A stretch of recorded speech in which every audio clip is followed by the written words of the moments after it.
잠깐 같이 기도 드리도록 하겠습니다.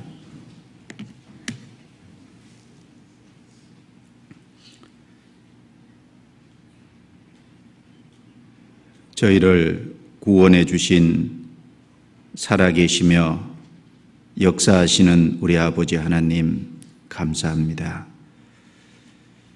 우리에게 주님의 그 크신 사랑의 넓이와 깊이와 높이와 길이를 더욱 알아갈 수 있도록 도와주시고 우리의 마음을 새롭게 해주셔서 주님의 형상을 닮아가고 변화되어 갈 수 있도록 더욱 도와주옵소서. 이 시간도 하나님 앞과 그리스도 예수 안에서 모이기를 힘쓰라는 주님의 말씀을 쫓아 한자리에 모이게 도와주신 것 감사합니다. 하나님의 말씀으로 우리 각 사람을 교훈해 주시고 또 책망해 주시고 우리의 잘못된 것은 교정해 주셔서 하나님의 사람으로 더욱 온전케 될 수 있도록 도와주옵소서. 그리스도 예수 안에서 마땅히 알아야 될 하나님의 뜻을 말씀을 통해서 더욱 분별하고 배울 수 있는 귀중한 시간이 될 수 있도록 도와주옵소서. 이 시간에 공주에서 축의 수양회가 진행되고 있습니다. 이번에도 이뤄진 많은 영혼이 참석을 한 줄 압니다. 주님께서 함께해 주시고 이번에 참석한 모든 사람들이 구원을 받고 한 영혼도 이뤄지지 않도록 은혜와 자비를 베풀어 주옵소서. 그 일을 위해서 봉사하는 모든 분들과 함께해 주시고 말씀을 대언하는 분들과 더욱 함께해 주셔서 능력의 말씀이 증거될 수 있도록 인도해 주옵소서. 또 옆에서 도와주고 합심협력하는 모든 분들도 주님께서 함께해 주셔서 연합함으로 선을 이룰 수 있도록 도와주옵소서. 이 시간 부득이한 사정으로 함께하지 못한 형제자매들 어느 곳에 있든지 도와주시고 있는 자리에서 주님을 가까이 할 수 있도록 인도해 주옵소서. 우리를 구원해 주신 예수님 이름으로 기도드려옵니다. 아멘. 성경 말씀 출애굽기 25장을 찾겠습니다.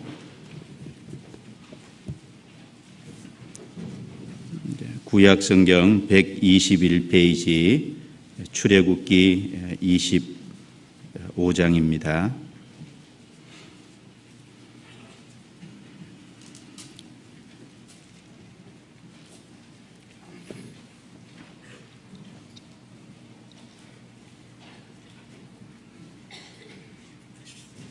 출애굽기 25장 31절부터 제가 읽어드리도록 하겠습니다.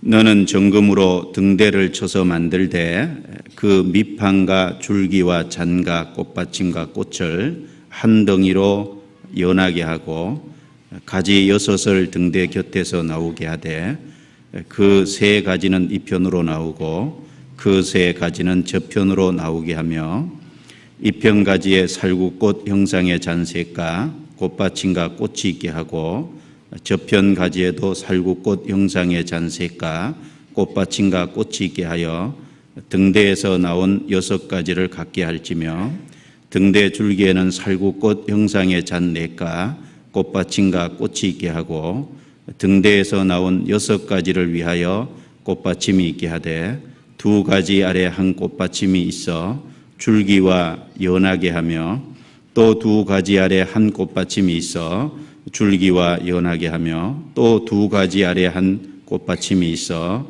줄기와 연하게 하고 그 꽃받침과 가지를 줄기와 연하게 하여 전부를 정금으로 쳐 만들고 등잔 7을 만들어 그 위에 두어 앞을 비추게 하며 그 불집게와 불똥 그릇도 정금으로 만들지니 등대와 이 모든 기구를 정금 한 달란트로 만들되 너는 삼가 이 산에서 내게 보인 식양대로 할지니라. 안녕하세요. 이미 강고돼서 알고 계신 것처럼 공주에서는 축의 수양회가 진행이 되고 있습니다. 6시 경에 이제 통계 숫자로 접수하신 분들이 한 2,160명, 봉사자 한 700분, 이제 봉사자 분들과 전도인 합쳐서 한 700분에서 한 2,860명 가량 참석을 하고 계시다고 합니다. 작년 축의 수양회 대비해서는 한 13% 정도 이제 올라간 숫자라고 합니다. 이번에도 새롭게 말씀을 듣기 위해서 참여한 분들이 꽤 있을 줄 압니다. 끝까지 좀 관심을 좀 가지시고 기도해 주시고, 또 10월 3일이 이제 휴일인데 기회가 되신다면 한 번쯤 다녀오시는 것도 좋겠다라는 생각도 좀 해봅니다. 기도 많이 해주시기 바랍니다. 오늘은 이 출애굽기 25장 이제 성소 안에 사용이 됐던 기구인 등대를 통해서 교훈을 좀 함께 받을까 합니다. 그래서 제목을 등대를 통해 주시는 교훈이라는 제목을 좀 정해봤습니다. 구약 성경에는 성막에 대한 이제 많은 말씀이 언급이 되고 있습니다. 또 히브리서 신약 성경에도 성막에 대한 말씀들이 있는데, 신구약 성경을 다 합쳐서 성막에 대해서 만 할애되어 있는 장이 한 50개 장이라고 합니다. 그래서 출애굽기부터 해서 레위기, 민수기, 신명기 그리고 히브리서 내용까지 합치면 전체 성경이 1189장으로 되어 있죠. 그 1189장 중에 50개 장이 성막에 대해서 지면을 할애를 하고 있습니다. 거기에 비해서 창조의 사건을 다룬 장들은 많이 있는데, 창조의 사건만 이제 온전히 다룬 장은 한 11장 정도가 된다고 합니다. 창조의 사건보다 성막이라고 하는 그 내용이 4배 이상 많은 지면을 할애를 하고 있습니다. 그 이유가 무엇일까라고 생각을 해보면, 하나님 보실 때 창조의 사건보다 성막은 예수 그리스도가 하실 일에 대한 모형이기 때문에, 십자가의 구속의 사건을 다루고 있기 때문에 구속의 사건이 더 중요한 사건이다라고 하는 것을 그 지면에 할애된 내용을 통해서 좀 생각해 볼 수 있습니다. 그래서 창조의 사건이 중요한 사건이면은 틀림이 없지만, 그 창조의 사건도 하나님 보실 때 구속의 사건에 비해서는 작은 사건임을 생각해 볼 수 있는 겁니다. 그래서 시편 139편 내용에 보면 사람의 육체를 신묘막직하게 만드셨다고 말씀하시면서 주님의 하신 행사가 기이함을 내 영혼이 잘 아나이다. 하나님이 우리를 만드신 창조는 기이하다, 이렇게 표현되어 있는 것에 비해서 같은 시편 139편 안에 예수님이 우리를 위해서 십자가에서 이루신 것을 근거로 우리에게 안수하신 내용이 있는데, 그것은 너무 기이하다 이렇게 표현하심으로 인해서 창조의 사건보다 구속의 사건이 훨씬 더 중요한 사건임을 우리에게 일깨워 보고 있습니다. 어쨌든 50개 장이나 할애되어 있는 성막에 대해서 우리가 기회가 된다면 개인적으로 공부해 보는 것이 필요하다라고 생각합니다. 50개 장이나 되기 때문에 그 성막에 대해서 모른다면 성경의 많은 부분을 실제로 모른다, 이렇게 말을 할 수 있을 거라고 생각됩니다. 그리고 이 성막을 연구함으로 인해서 예수님이 이루실 구속의 사건을 더 깊이 발견할 수 있습니다. 그리고 이 성막의 사건을 연구하면서 우리 개인의 구원의 문제와 또 우리 구원받고 난 이후에 신앙생활에 대해서도 성막을 연구하면 어떤 것이 바른 삶인지 잘 알 수 있습니다. 성막은 크게 먼저 들어가면 번제단이 있죠. 그리고 그 다음에 물두멍이 있습니다. 그리고 그 다음으로 진행하면 이제 방이 두 개가 있는데 첫째 방을 성소라 일컫고 둘째 방을 지성소라 일컫습니다. 첫째 방에는 등대와 떡상과 향단이 있고 마지막 제일 깊은 곳에 둘째 방에 십계명이 든 법궤가 있고 그 위에 속죄소, 시은자라고 하는 곳이 있습니다. 자, 우리는 번제단에서 이제 구원이 무엇인지를 알게 됩니다. 번제단은 짐승을 잡아서 짐승의 육체를 태워드리는 곳이 번제입니다. 그 번제단을 통해서 예수님이 우리를 구원하셨다는 사실을 발견하게 됩니다. 그 다음에 더 나아가면 두 번째 물두멍이 있습니다. 물두멍은 손발을 씻는 곳이죠. 성결한 생활입니다. 하나님의 말씀을 통해서 우리의 손발을 씻는 성결한 삶이 구원받은 이후에 우리의 삶임을 가르쳐주고 있습니다. 그 다음에 나아가면 첫째 방에 떡상이 있고 등대가 있고 향단이 있습니다. 거기는 봉사의 자리입니다. 우리가 하나님 앞에서 말씀으로 씻었다면 그 다음에 봉사의 자리로 하나님을 위해서 일하는 자리로 나아가야 됨을 우리에게 일깨워주고 있습니다. 그 다음에 가장 마지막에 들어가면 네 번째 곳이 십계명을 담아놓은 법궤가 있는 곳인데 하나님이 거기서 이스라엘 백성과 만나시겠다라고 약속하셨고 거기서 하나님께서 이스라엘 백성에게 가르칠 말씀을 주시겠다라고 약속한 장소입니다. 거기가 지성소입니다. 하나님의 임재를 모형적으로 보여주고 있는 것이죠. 그래서 그 지성소, 바로 하나님과 우리가 깊이 교제하는 사귐의 장소로 나아가는, 그래서 우리의 신앙생활의 모습을 보면 구원을 받고 거기서 멈추는 게 아니죠.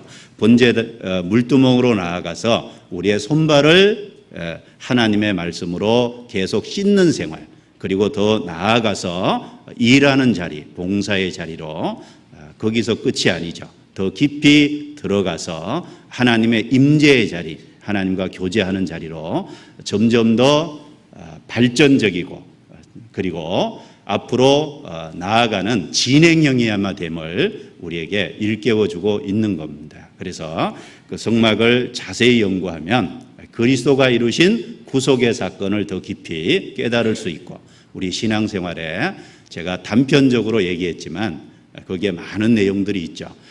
그래서 우리 신앙생활의 모습이 어떠해야 됨을 더욱더 일깨워주고 있기도 합니다. 그래서 기회가 되시면 성막에 대해서 개인적으로 한번 연구하고 또 확인해 보는 그런 시간도 가진다면 좋은 시간이 되리라라고 생각을 합니다. 자, 오늘은 그 첫 번째 방에 있었던 등대, 그 이제 불을 켜고 빛을 비추는 곳이죠.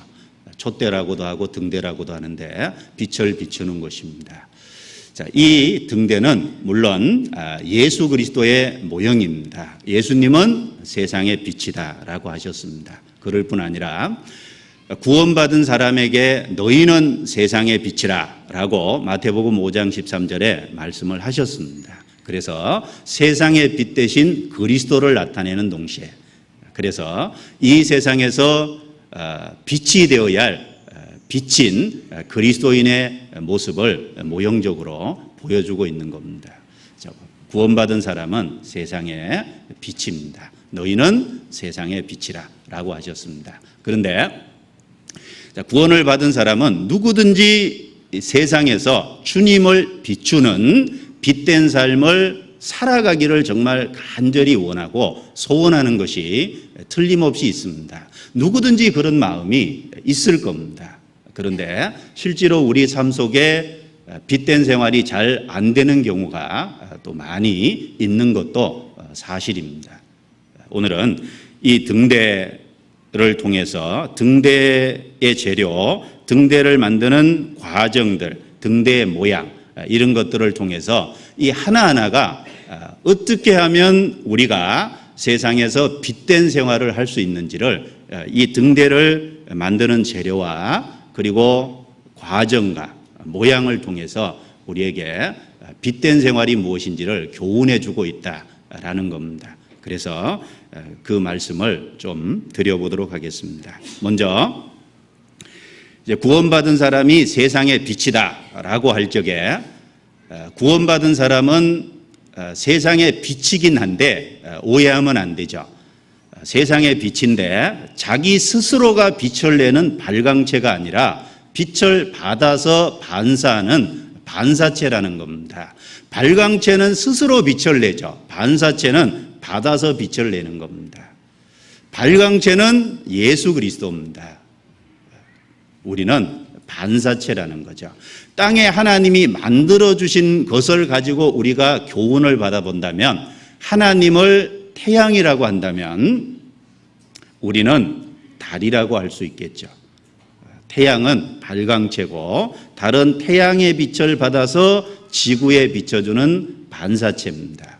그래서 틀림없는 거 하나는 우리 스스로가 발광체가 아니라는 겁니다. 우리 스스로에게는 아무 빛이 없다는 사실을 인정하는 것이 필요합니다. 그래서 그렇게 할 적에 빛을 받아야 될 필요성을 느끼고 빛을 받아서 반사해주는 역할을 온전히 수행할 수 있을 겁니다. 이 세상은 원래 캄캄한 어둠이었습니다. 캄캄한 어둠인데 태양이 떠오르면 그 어둠이 물러가고 밝아지죠. 태양이 떠올라서 이 세상에 빛을 비추듯이 캄캄한 어둠의 세상에 예수 그리스도께서 오셨습니다. 그래서 이 세상을 비추신 겁니다. 요한복음 8장 12절에 예수님께서 나는 세상의 빛이라 라고 말씀하셨습니다. 요한복음 9장 5절에 날 때부터 소경된 자를 고쳐주시는 그 부분에서 예수님은 내가 세상에 있는 동안에는 세상의 빛이다 라고 예수님 자신이 빛이라는 걸 말씀했습니다. 누가복음 1장에는 돋는 해가 위로부터 떠올라 어두움과 사망과 그늘진 자에게 비치고 라고 했습니다. 예수님을 돋는 해, 떠오르는 해라고 누가복음 1장은 말씀하고 있습니다. 말라기 3장은 예수님을 의로운 해다라고 얘기했습니다. 의로운 해가 떠올라서 치료하는 강선을 바라리니. 그래서 해의 역할 중에 하나는 치료하는 역할이죠. 그래서 예수님이 의로운 해고 치료하는 강선을 바라리니. 어두움의 세상에 태양이 떠올라서 빛을 비치듯 영적 암흑의 세상에 예수님이 오심으로 빛이 되셨습니다. 예수님이 세상에 계신 동안에는 세상에 비치셨습니다. 그런데 예수님이 십자가에 죽으셨습니다. 누가복음 23장 44절 말씀에 보면 예수님이 십자가에 죽으실 때 해가 빛을 잃었다고 됐죠? 세상이 캄캄한 어두움에 임했다고 되어 있습니다. 예수님이 죽으심으로 인해서 다시 어두움이 시작된 겁니다. 그런데 예수님은 죽으심으로 끝난 게 아니죠. 예수님은 죽으심으로 끝난 게 아니고 부활하시고 그 다음에 승천하시고 그 다음에 성령을 이 땅에 보내주셨습니다.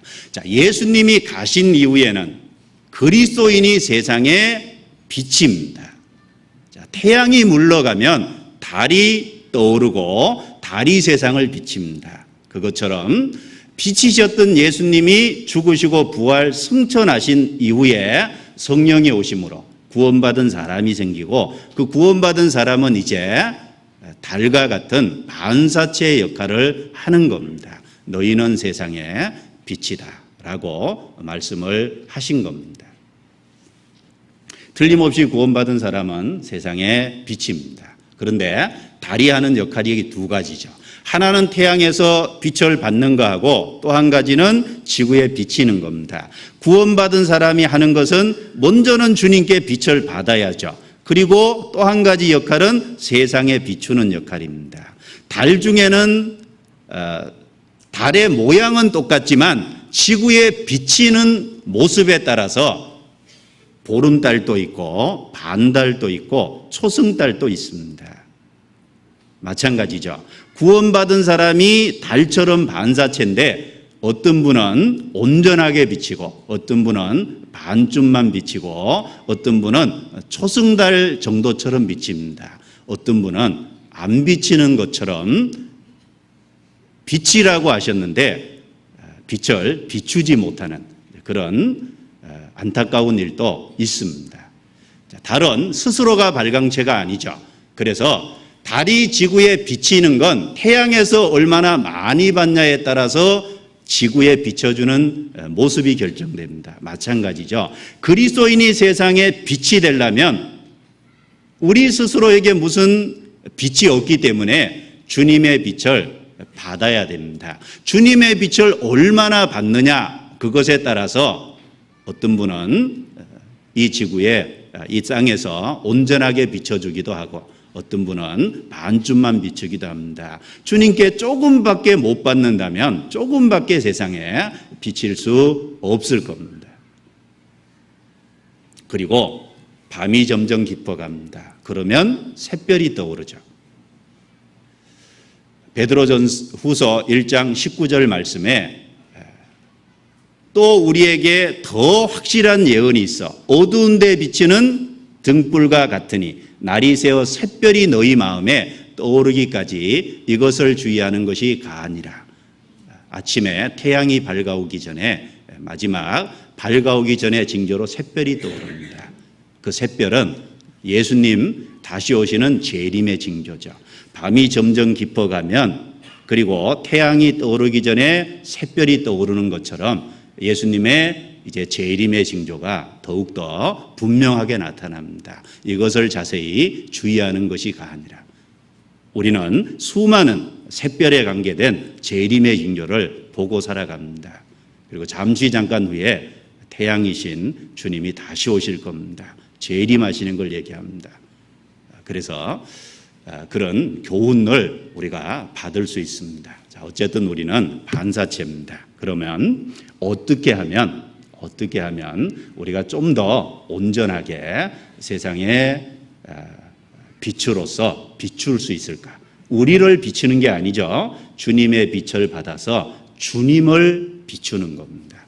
우리 삶을 통해서 주님을 드러나게 하고 우리 삶을 통해서 주님이 우리 삶에 보이도록 세상에 비추는 겁니다. 어떻게 하면 온전히 비칠 수 있을까? 이 등대를 통해서 몇 가지 교훈을 오늘 이 시간 받아보려고 합니다. 시간 되는 대로 좀 말씀을 드려보겠습니다. 먼저 이 등대 그러면 보신 분도 있겠지만 그림을 등대 그러면 그림에 대해서 어떻게 생겼는지 등대가 전혀 모르는 분도 아마 계실 것 같아서 고민을 많이 했습니다. 노트북을 갖다 놓을까 말까 그러다가 결국은 좀 설치해 달라고 부탁을 드렸습니다. 한 카드만 보여드리도록 하겠습니다.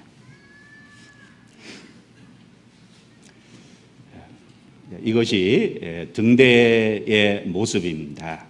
그런데 여기 성경 말씀에 보면 이것을 정금으로 만들었다 그랬는데 정금 1달란트로 만들었다 이렇게 말씀을 하고 있습니다. 정금 1달란트면 그 기록되어 있는 곳에 보니까 34kg 정도 된대요.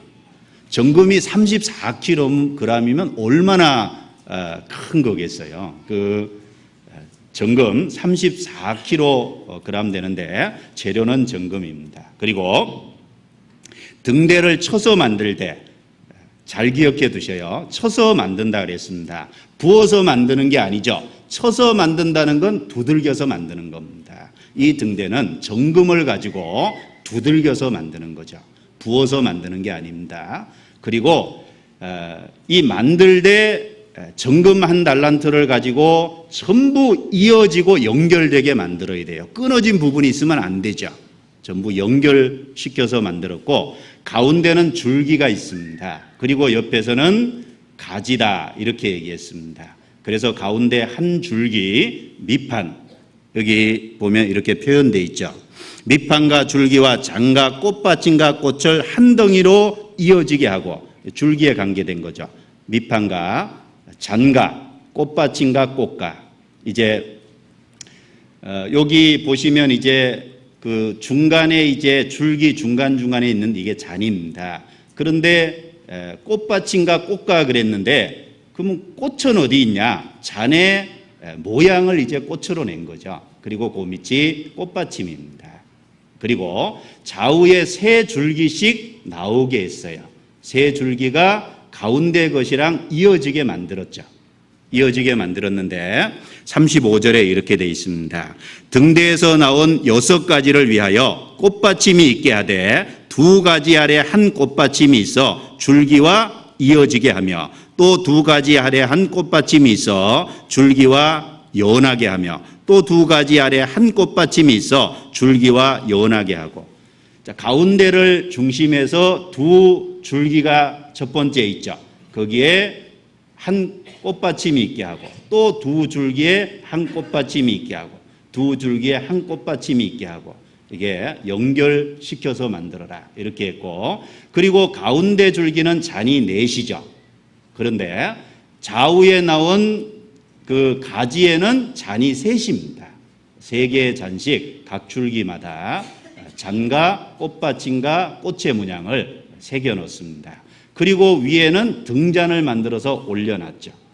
그래서 36절에 그 꽃받침과 가지를 줄기와 연하게 하여 전부를 정금으로 쳐 만들고 등잔 7을 만들어 그 위에 두어 앞을 비치게 하며, 등잔 7을 만들어서 위에 뒀다라고 표현하고 있습니다. 그 다음에 불집게와 불똥 그릇도 정금으로 만들지며, 그래서 이거 외에 불집게와 불똥 그릇 따로 2가지가 있는데 같은 정금으로 1달란트를 가지고 이 모든 것을 만들어 이렇게 말씀을 했습니다.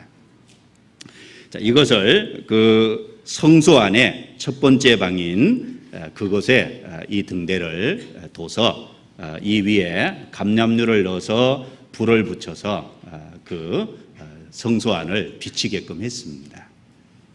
교훈을 좀 하나하나 받아보도록 하겠습니다. 먼저 이 재질이 정금으로 됐다라고 여기 말씀하고 있습니다.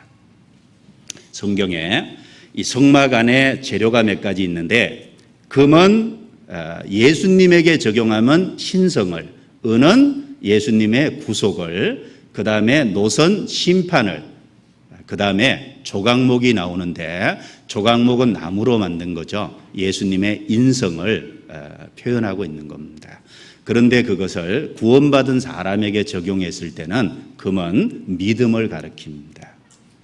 어떻게 하면 우리의 삶 속에 정말 빛을 비추는, 주님을 비추는 삶을 살아갈 수 있을까? 두말할 것도 없이 믿음의 생활입니다.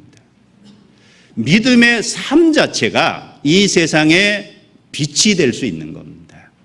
그래서 믿음으로 구원받고 믿음으로 살아가는 삶은 세상에 빛을 비출 수 있는 겁니다. 이 금은 믿음을 가리킵니다. 찾아보겠습니다. 베드로전서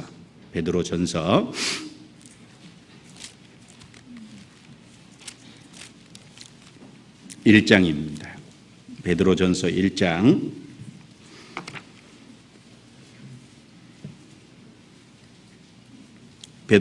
1장 6절과 7절 말씀을 읽어보도록 하겠습니다. 그러므로 너희가 이제 여러 가지 시험을 인하여 잠깐 근심하게 되지 않을 수 없었으나 오히려 크게 기뻐하도다. 너희 믿음의 시련이 불로 연단하여도 없어질 것보다 더 귀하여 예수 그리스도에 나타나실 때 칭찬과 영광과 존귀를 얻게 하려 함이라. 7절 말씀에 보면 믿음의 시련이 연단받는 믿음을 가르쳤죠. 시련받는 믿음, 시련을 통과한 믿음, 연단받은 믿음은 불로 연단하여도 없어질 금보다 더 귀하다라고 말씀하고 있습니다.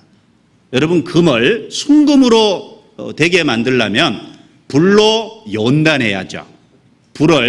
높은 강도의 불을 통과함으로 인해서 순금이 됩니다. 찢기가 제해지고 순금이 됩니다. 그런데 불로 연단한 금도 결국은 없어질 거죠. 세상에 있는 금도 불로 연단해서 정말 그 가치 있다고 생각되는 그 금조차도 나중에는 없어질 겁니다. 그런데 시련을 통과한 믿음, 연단받은 믿음은 그 없어질 금보다 더 귀하다, 더 값지다, 가치 있다, 존귀하다, 이렇게 표현을 하고 있는 겁니다. 여러분, 불로 연단된 믿음, 여기 그래서 금을 믿음에다 비유하고 있습니다. 그리고 계시록 3장도 넘겨보겠습니다. 계시록 3장.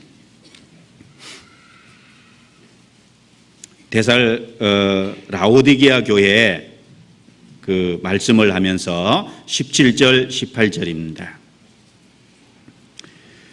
내가 말하기를 나는 부자라 부요하여 부족한 것이 없다 하나 내 공고한 것과 가련한 것과 가난한 것과 눈먼 것과 벌거벗은 것을 알지 못하도다. 18절은 같이 읽습니다. 내가 너를 권하노니 내게서 불로 연단한 금을 사서 부요하게 하고 흰옷을 사서 입어 벌거벗은 수치를 보이지 않게 하고 안약을 사서 눈에 발라 보게 하라. 자, 내게서 불로 연단한 금을 사서 부요하게 하고, 이 불로 연단한 금, 베드로전서 1장에 얘기하는 믿음입니다.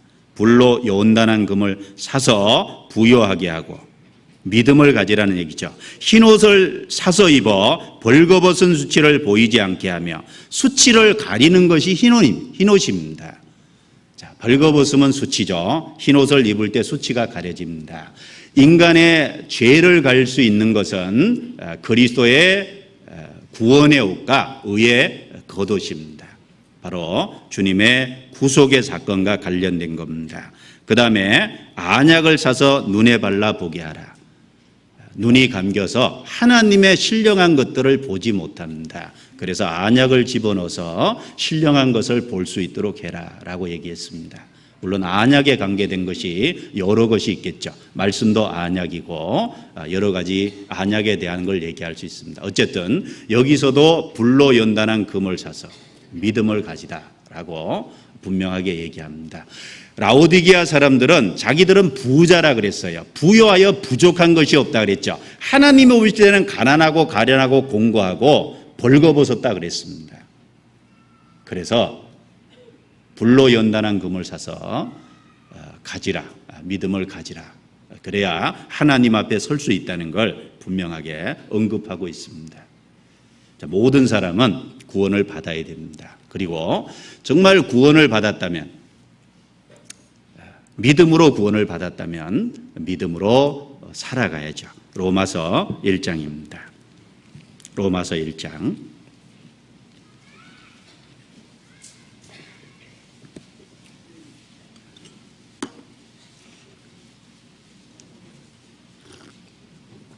로마서 1장 17절 같이 읽어보도록 하겠습니다. 복음에는 하나님의 의가 나타나서 믿음으로 믿음에 이르게 하나니 기록된 바 오직 의인은 믿음으로 말미암아 살리라 함과 같으니라. 자, 복음에는 하나님의 의가 나타났다. 그렇죠? 예수 그리스도의 죽음과 부활을 통해서 하나님이 우리의 의가 되셔 주셨습니다. 복음에는 하나님의 의가 나타났습니다. 그래서 믿음으로, 이 앞에 믿음은 구원받는 믿음이죠. 그걸 받아들이면 구원이 됩니다. 그 다음에 믿음으로 그랬죠. 첫 번째 믿음에서 그 다음에 믿음에 이르게 하나니, 이 두 번째 말하는 믿음은 생활 속에 순종하는 믿음. 그리고 승리하는 믿음, 그리고 생활 속에 주님을 의지하는 믿음, 바로 믿음으로 살아가는 삶을 얘기하고 있습니다. 구원받은 사람이 어떻게 하면 세상에서 주님이 우리에게 주신 빛을 비칠 수 있을까? 첫 번째, 믿음으로 사는 겁니다. 오직 의인은 믿음으로 말미암아 살리라 함과 같으니라. 구원받은 사람이 의인입니다. 오직 의인은 믿음으로 말미암아 살리라. 믿음으로 살아가야 되는 것이 틀림없습니다. 믿음장 그러면 히브리서 11장입니다. 믿음으로 사는 게 뭘까라고 고민할 것이 아니라 히브리서 11장에 넘어가서 11장을 계속 몇 번 반복해서 읽고 정말 믿음으로 살아가는 삶이 무엇인지 우리가 마음속에 깊이 새겨야 될 거라고 생각합니다. 믿음장 그러면 히브리서 11장입니다. 앞서간 믿음의 선진들이 어떻게 해서 믿음을 보였는지 우리에게 자세히 가르쳐주고 있습니다. 히브리서 11장 넘어가 보겠습니다. 히브리서 11장 7절입니다. 믿음으로 노아는 아직 보지 못하는 일에 경고하심을 받아 경외함으로 방주를 예비하여 그 집을 구원하였으니 이로 말미암아 세상을 정죄하고 믿음을 좇는 의의 후사가 되었느니라. 노아 시대, 제약의 시대, 캄캄한 어두움의 영적 암흑의 시대였습니다. 그런데 그 영적 암흑의 시대 때 노아만이 환하게 빛났습니다. 이유가 뭐냐? 믿음으로 노아는 살았기 때문에 세상에 빛이 될 수 있었을 겁니다. 노아의 믿음은 무엇이냐? 보지 못하는 일에 경고하심을 받아서 그 사실을 믿음으로 하나님이 말씀하신 대로 방주를 지었습니다. 노아 시대 하늘에서 물이 내린 적이 없죠. 비가 온 적이 없습니다. 그런데 비가 내려서 그 노아가 사는 세상을 싹 덮어버린다고 할 적에 노아는 보지 못했습니다. 보지 못하는 일에 하나님께 경고하심을 미리 들었죠. 그리고 노아는 그 사실을 믿었습니다. 믿었기 때문에 방주를 준비했고, 그리고 자신과 자신의 가족이 그 물로 세상을 심판하는 것에서 건짐을 받을 수 있었습니다. 자, 우리도 보지 못한 일에 경고하심을 받고 있죠.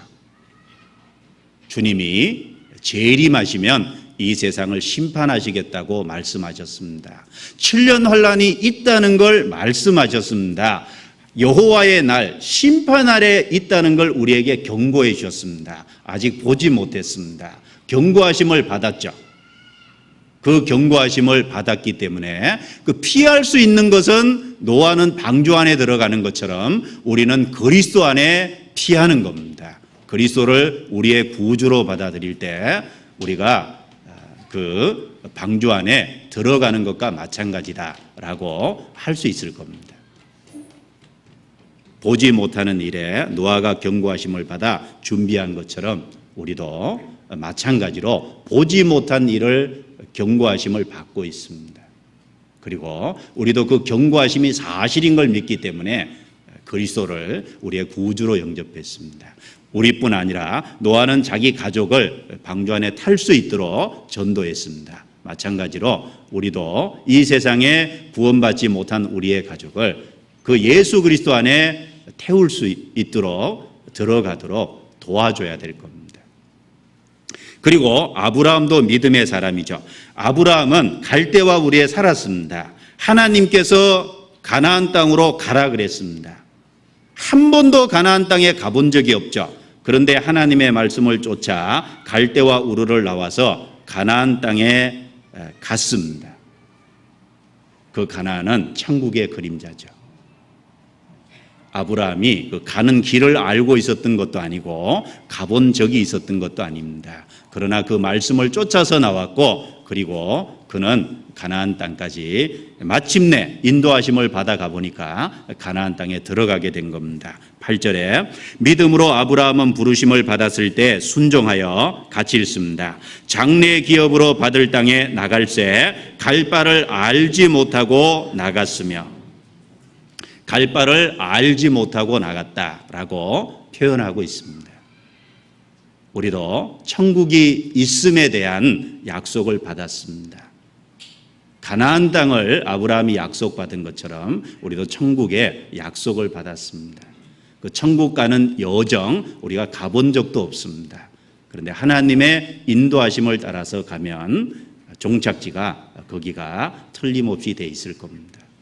그리고 아브라함은 그 귀한 사실을 믿었기 때문에 땅에 살면서 집을 짓지 않고 장막을 지어서 그리고 장막을 하나님 말씀대로 옮겨 다니면서 거주했습니다. 그것은 하나님의 다스릴 영원한 도성을 믿었기 때문에 그렇다라고 말씀하고 있습니다. 우리도 마찬가지죠. 정말 이 세상의 탐욕이라는 것에서 우리가 뽑혀야 될 겁니다. 그리고 영원한 하나님의 도성을 정말로 믿는다면 우리가 땅의 것을 추구하고 땅의 것에 우리의 지나친 애착을 가짐으로 하나님을 섬기고 이 세상에 그리스도의 빛을 비추는데 방해돼서는 안 될 겁니다. 그리고 아브라함은 믿음이 있었기 때문에 자기에게 가장 소중한 자기 아들을 드렸습니다. 헌신이죠. 자기의 가장 소중한 아들을 드렸습니다. 우리도 믿음이 있으면 내게 가장 소중한 것을 하나님께 드릴 수 있을 겁니다. 하나님이 요구하실 때 그것조차도 하나님께 드릴 수 있을 겁니다. 그리고 모세는 믿음이 있었기 때문에 애굽의 부귀영화, 공주의 아들이라고 하는 자기에게 찾아온 행운이죠. 그 행운을 단호히 거절하고 하나님의 백성과 함께 고난받기를 바랐습니다. 우리도 믿음이 있다면 우리에게 찾아오는 이 세상의 행운, 그것이 하나님이 허락하시는 거라면 괜찮습니다.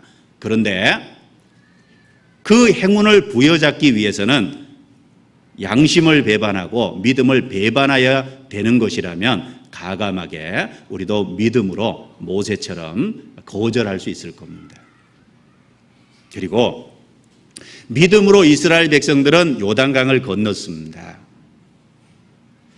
요단 강물이 그때는 넘쳐 흘렀다 그랬죠.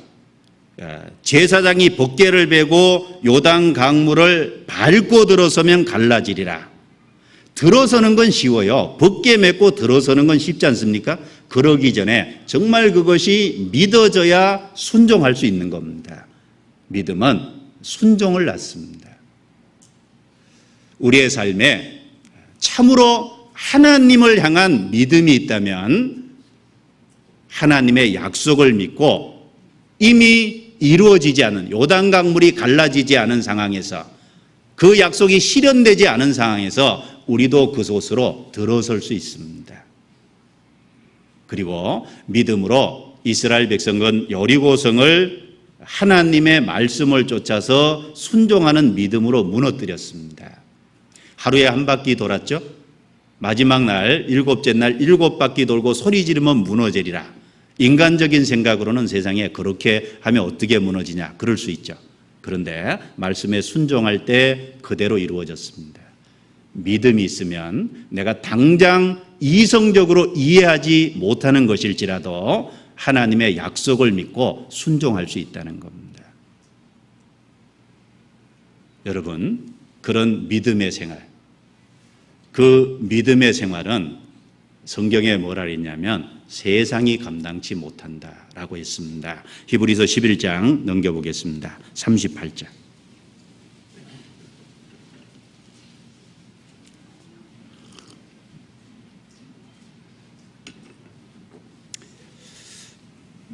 히브리서 11장 38절 같이 읽습니다.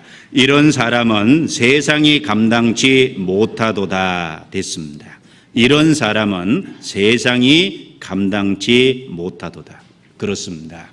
정말 믿음으로 구원받고 그리고 의인은 믿음으로 살리라는 말씀처럼 믿음으로 내가 확신을 갖고 하나님의 말씀에 순종하고 자신 있게 살아가는 그 모습은 세상 사람들에게 빛이 되기에 충분할 겁니다.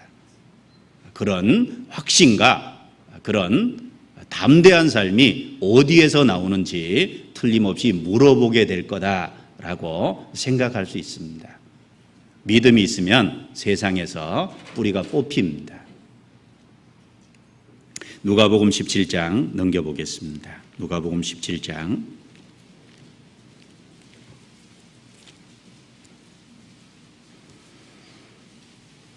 누가복음 17장 5절부터 10절까지입니다. 제가 읽겠습니다. 사도들이 주께 여짜오되 우리에게 믿음을 더하소서 하니 주께서 가라사대 너희에게 겨자씨 하나 만한 믿음이 있었다면 이 뽕나무더러 뿌리가 뽑혀 바다에 심기우라 하였을 것이요 그것이 너희에게 순종하였으리라. 너희 중에 네게 밭을 갈거나 양을 치거나 하는 종이 있어 밭에서 돌아오면 저더러 곧 와 앉아서 먹으라 할 자가 있느냐. 도리어 저더러 내 먹을 것을 예비하고 띠를 띠고 나의 먹고 마시는 동안에 수종 들고 너는 그 후에 먹고 마시라 하지 않겠느냐. 명한 대로 하였다고 종에게 살해하겠느냐. 이와 같이 너희도 명령받은 것을 다 행한 후에 이르기를 우리는 무익한 종이라. 우리의 하여야 할 일을 한 것뿐이라 할지니라. 이 말씀에 보면 예수님의 제자들이 예수님께 우리에게 믿음을 더하소서. 자, 제자들은 믿음이 있기 때문에 그런데 부족하니까 더해달라라는 표현이 믿음을 더하소서죠. 그런데 예수님은 제자들이 믿음 없다는 걸 얘기했습니다. 너희에게 겨자씨 하나일 만한 믿음이 있었다면 그 말씀은 예수님이 보실 때 제자들에게는 믿음이 없었습니다. 주님이 부활 승천하시고 난 다음에 오순절에 성령을 받은 이후에 비로소 제자들이 온전한 믿음을 갖게 됐습니다. 이 당시에는 아직 믿음이 없었죠. 믿음이 있었다면 뽕나무 뿌리에게 뽑히라고 하고 바다에 심기우라 하였을 것이다. 믿음이 있으면 세상에 그렇게 탐욕스럽고 그리고 세상에 집착하던 그 마음이 뽑힙니다. 그리고 하나님의 약속을 믿게 되죠. 믿음은 세상에 붙잡혀 있는 우리의 마음이 뽑아지도록 만듭니다. 하나님이 주신 믿음은 이 세상에서 뿌리가 뽑히도록 만들고 바다에 심기우라는 것처럼 하나님의 은혜와 약속에 심기게 합니다. 그 사실을 믿고 따르고 순종하게 틀림없이 만들어갑니다. 아브라함이 갈대와 우르에서 가라고 할 적에 갈대와 우르는 견고한 도시였습니다. 그런데 한 번도 가보지 않은 곳에 가라고 할 적에 순종한 것은 믿음이 있기 때문에 그렇죠. 그리고 룻이라는 여자가 모압 땅을 떠나서 자기는 모압 사람임에도 불구하고 이스라엘 시어머니 나오미를 쫓아서 오게 된 것은 바로 이스라엘의 하나님을 믿었기 때문에 그렇습니다. 뿌리가 뽑힌 거죠. 우리가 구원받을 때 이 세상의 애착을 가지고 이 세상에 집착하는 우리의 마음이 뽑힙니다.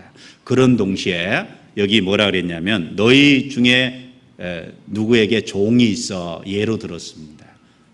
자, 종이 밭에서 부지런히 주인의 일을 했습니다. 그리고 들어오면 먼저 주인이 먹으라 하겠냐. 주인이 먹을 동안에 수종 들고 그 다음에 먹으라 하지 않겠느냐. 그리고 행한 대로 다 하였다고 살해하겠느냐. 종이 우리는 마땅히 하여야 할 일을 한 것뿐이라 할지니라. 믿음이 있으면 그렇게 산다는 겁니다. 믿음이 있으면 우리가 그리스도의 일을 하죠. 그리스도가 우리에게 맡기신 일을 하게 돼 있습니다. 믿음이 있으면 주님의 일을 하는 동시에 주님을 섬기기도 하죠. 그리고 주님의 일을 하고 주님을 섬겼다고 해서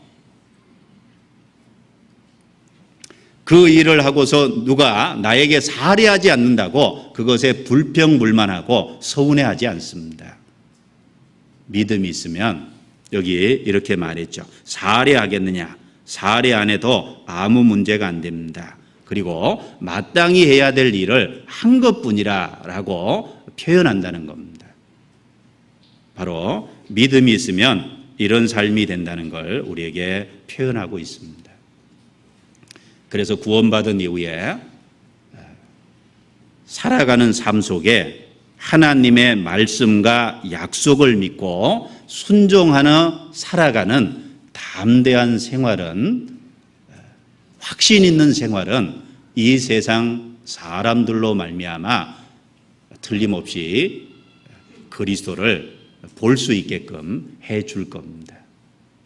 우리 시대 그 유명한 변증가 중에 하나가 조시 맥도웰이라는 사람입니다. 그런데 이 조시 맥도웰이라는 분이 써놓은 책을 보니까 그 앞에 자기의 간증을 써놨더라고요. 그 간증 내용 속에 이런 내용을 얘기하고 있었습니다. 자기가 어릴 적부터 사람에게는 참 행복과 만족이 틀림없이 있을 거다라고 생각을 했기 때문에 그걸 찾기 위해서 어릴 적에 교회를 열심히 다녔답니다. 교회를 열심히 악착같이 다녔는데 진정한 행복과 만족을 못 얻었대요. 그래서 큰 실망을 느끼고, 그리고 자기가 교육을 받으면 뭔가 그런 마음속에 빈 허공이 채워질까, 근본적인 인생의 질문에 답을 얻을 수 있을까 해서 대학에 들어가서 교육을 받으면서 그 근본적인 질문들을 학교에서 가르치는 교수들을 붙잡고 반복해서 계속 물어봤답니다. 나중에는 교수들이 자기를 보면 피하더래요. 결국은 교육도 어느 누구도 나에게 그런 진정한 질문에 대한 답을 내줄 수 없다는 걸 알았답니다. 그리고 자기의 빈 허공을 채우기 위해서 그러면 내가 높은 위치에 가고 뭔가 명예를 얻으면 될까 싶어서 학생회장을 출마하고 학교에 감투 있으면 자기가 다 차지했대요. 그런데도 마음에 빈 허공이 있었답니다. 그런데 자기 학교에 항상 보면 변함없이 확신 있게 살아가는 학생들이 8명가량 있었대요. 그리고 교수가 2분 있었답니다. 저분들은 뭔가 답을 가지고 있을 거라는 살아가는 삶에서 그런 느낌을 받았답니다. 그래서 그 여자분 중에 한 분에게 가서 그 근본적인 것에 대한 물음을 던졌대요. 그랬더니 이 여자분이 예수 그리스도를 찾아보라고 얘기를 했답니다. 그런데 나는 옛날에 교회를 많이 다녔고 이미 기독교에 대해서는 한멸이 난다. 그런데 나한테 예수님 얘기를 또 하냐? 내가 교회 가라고 한 게 아니라 예수님 찾아보라 그랬다.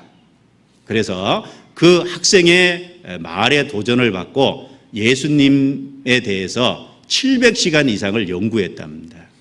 그래서 결국은 예수 그리스도가 실존 인물이고 자기를 위해서 죽으신 게 맞고 부활하신 분명한 증거를 자기는 확인할 수 있었다. 그리고 예수 그리스도가 자기를 위해서 죽으시고 부활하셨다는 분명한 사실이 믿어졌답니다. 그리고 자기 인생이 바뀌었대요. 자기 인생이 바뀐 것을 뭘로 표현을 했냐면 자기 아버지가 술을 너무 많이 먹고 어머니를 괴롭혀서 어머니가 아버지 괴롭힘 때문에 죽었답니다. 그래서 자기 마음속에는 늘 아버지에 대한 원한과 저주가 있었답니다. 그런데 구원을 받자마자 하나님의 사랑이 믿어지니까 그 아버지에 대한 미움이 사라졌답니다. 그래서 아버지를 찾아가서 붙잡고 간절히 정말 진심으로 얘기했대요. 아버지, 제가 아버지 옛날에 정말 저주하고 미워했습니다. 내가 크면 아버지 언젠가는 죽일 거라고 생각했는데 내가 예수 그리스도를 발견하고 아버지 지금은 정말 사랑합니다. 그러니까 말씀을 듣자고 해서 그 아버지에게 복음을 전해드렸답니다. 아버지가 야, 네가 정말 그렇다면 내가 한번 들어보마. 그리고 아버지가 예수 그리스도를 영접하게 됐대요. 그리고 아버지가 비록 술에 중독이 돼서 6개월밖에 못 살고 세상을 떠났지만 아버지의 6개월의 짧은 삶에 자기는 아버지의 변화한 분명한 삶을 봤다라고 그 서론 부분에 자기의 간증을 적고 있더라고요. 그렇습니다. 우리가 구원받았다면 뭔가 변화된 삶이라는 게 뭐겠습니까? 믿음으로 살아가는 삶이죠. 하나님의 약속을 믿는 믿음이죠. 그리고 그걸 정말 믿는다면 그 말씀을 믿고 순종하고 그리고 담대하게 확신 있게 살아가는 분명한 삶일 거라고 생각합니다. 그 믿음으로 살아가는 삶은 세상 사람들에게 틀림없이 그리스도를 증거해주고 그리스도를 나타내 줄 것이 틀림없을 겁니다. 자, 히브리서 11장 내용에 대해서 여러 번 반복해서 읽고 그 히브리서 11장 내용과 자기의 삶을 좀 적용해 보면 좋겠습니다. 우리의 믿음으로 살아가는 삶이 될 때 정말 세상에 빛으로서 비칠 수 있을 겁니다. 그리고 이 두 번째, 어떻게 하면 세상에 빛이 될 수 있냐라는 대답에 등대를 만드는 방법에 나와 있죠. 쳐서 만들라고 돼 있습니다. 두들겨서 만들라 그랬잖아요. 고난 속에 그리스도인들은 빛이 됩니다. 고난을 통과하지 않으면 빛으로서 온전히 비치기 어렵습니다. 예수님은 고난을 통과하심으로써 온전하게 되셨습니다. 우리 영혼의 빛이 되셨습니다. 등대에 정금이 두들겨 맞아서 온전히 빛을 비는 등대가 나오듯이 예수님이 십자가에 못 박히시고 살이 찢기고 그 다음에 채찍에 맞음으로 인해서 그 예수님은 고난을 통과하심으로 인해서 우리 영혼에 참된 빛이 되어주신 겁니다. 히브리서 5장 넘겨보겠습니다. 히브리서 5장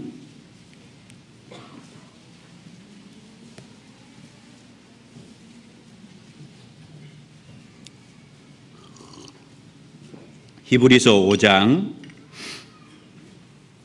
찾으셨으면 8절 9절입니다. 같이 읽겠습니다. 그가 아들이시다도 받으신 고난으로 순종함을 배워서 온전하게 되었은즉 자기를 순종하는 모든 자에게 영원한 구원의 근원이 되시고 아들이시더라도 받으신 고난으로 순종함을 받아서 온전케 되었다라고 여기 말씀을 하고 있습니다. 우리의 구원의 근원이 되시고 온전케 되셨습니다. 마찬가지로 우리가 세상에 빛이 되려면 고난을 통과할 때 진정한 빛이 될 겁니다. 사도행전에서 몇 개를 한번 같이 찾아보도록 하겠습니다. 사도행전 5장입니다. 먼저 사도행전 5장 40절 41절입니다.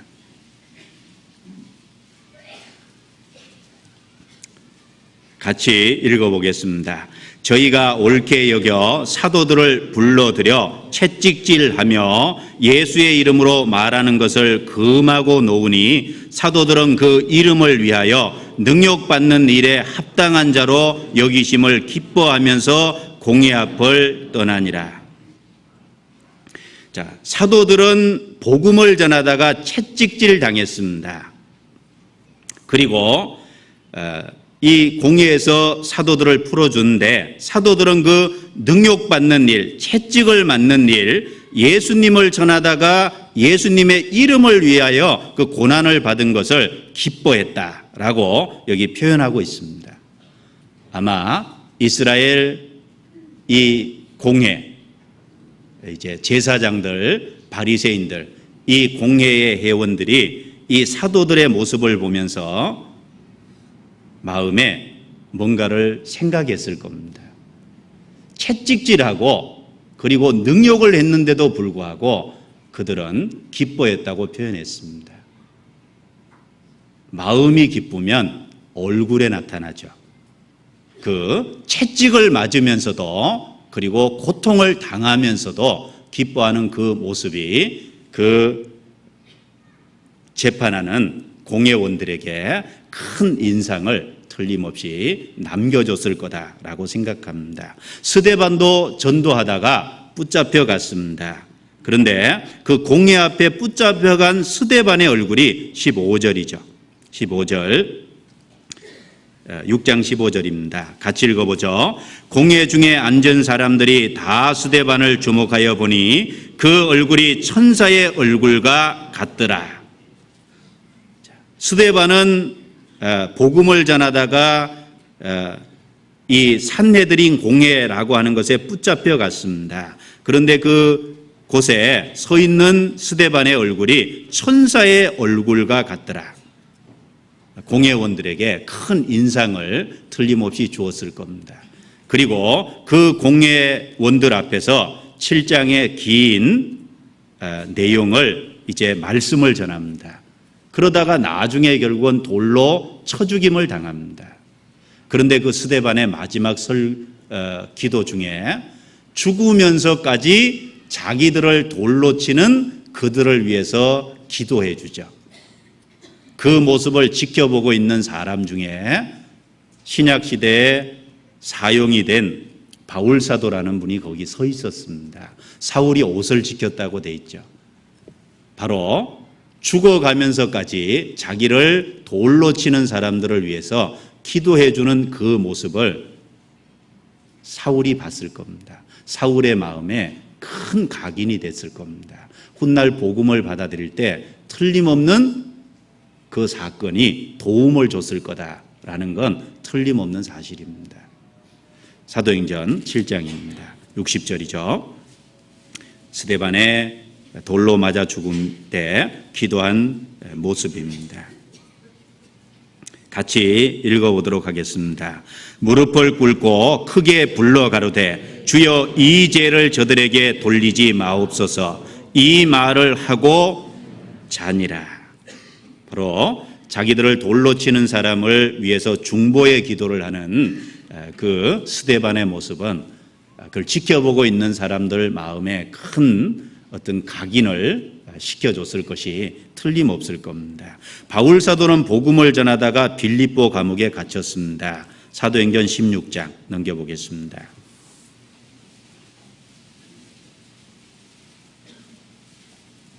(16장) 24절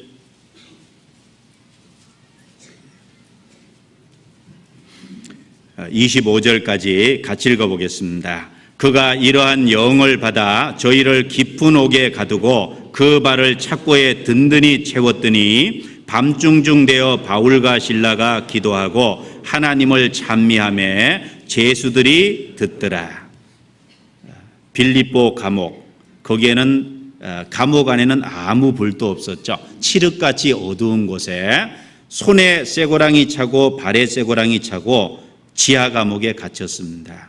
그런데 그 속에서 바울과 실라가 하나님께 기도하고 하나님을 찬미했다라고 되어 있습니다.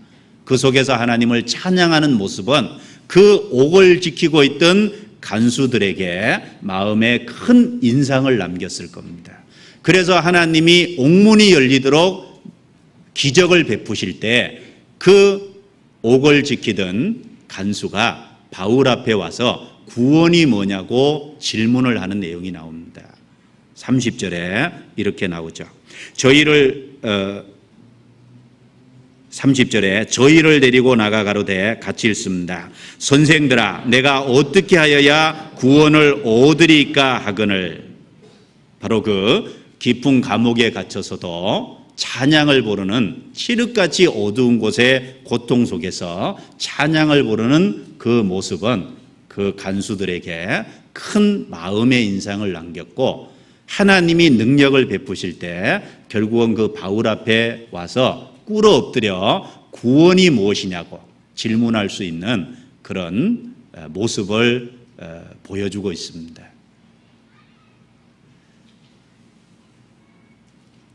편안할 때는